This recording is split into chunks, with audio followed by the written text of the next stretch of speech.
Alright guys, what's up? Today we have a new unboxing and that is going to be for the Galaxy A32 Samsung. So here we go. I got this in Pakistan and as you can see it says device verification. So in this country you need it PTA approved. If it's not PTA approved you can't really use the phone. So that's the problem. And it's got this original Samsung official product seal as well. So let's go ahead and open it up and see what comes in the box. So first of all you have a box which is it's very simple, nothing to it much. Let's go ahead and open it up. So it has some leaflets from Samsung, probably the user manual, right? Then we have the phone over here. I'm just going to take that out. So underneath it's the violet color. It's really beautiful. It's got this Infinity U display. It's got quad camera setup and on-screen fingerprint sensor as well. 4 camera setup at the back with a flash. So this is the A32. It's got 6 GB of RAM and 128 GB of memory space. What else comes in the box? It comes with the charger. So this phone is a USB-C, so you can charge it with your USB-C cable, and it comes with this fast charger from Samsung, right? And here we have the SIM ejector pin. So yeah, so this is the phone, and it's pretty cool. I'm gonna put the SIM inside, switch it on and see how it works, but this was a very simple unboxing.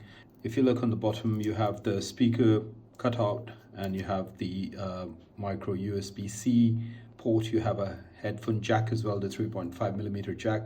You have one of the microphones on the bottom, which is for noise cancellation. On the left you have the SIM card slot, and you can put in 2 SIMs and 1 memory card.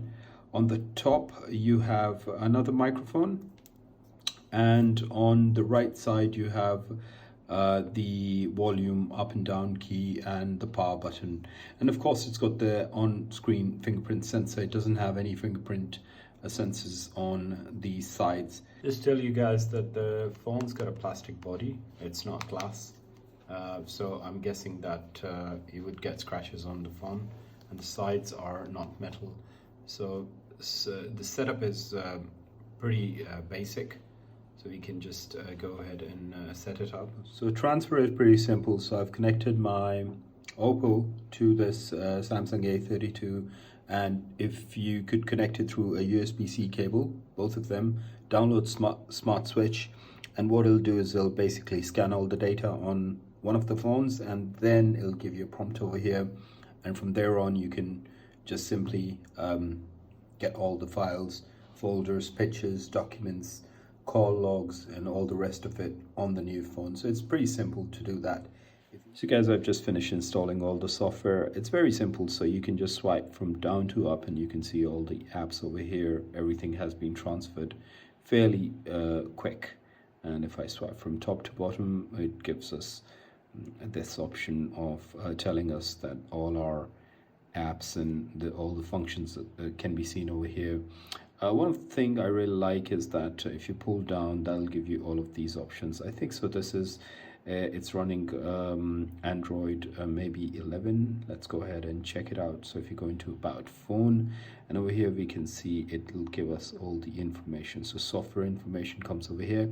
So it's got One UI version 3.1, Android 11. So probably the Android 12 will be coming very soon to this phone, and once it will arrive I'll be updating it. So so this is the phone. It's pretty cool, very snappy, and as you can see, if I open up the camera fires up really quick, and which is pretty cool. So if I just turn it around, you can see the picture quality is good. As with the quad camera setup, you get a lot of features like portrait video and advanced features. So in general I would say that I'll give this phone 9 out of 10 just for it being plastic on the back body, but overall build quality and usability and speed, memory, I think it's perfect. So guys, if you have any questions, if you're planning to buy a budget phone which is not too expensive but really smart looking, I would say as a second phone you should get this A32, right? So I'll be upgrading it to the to Android 12, and I'll update you once that's done. So thanks for watching, and catch you in the next video. Bye for now.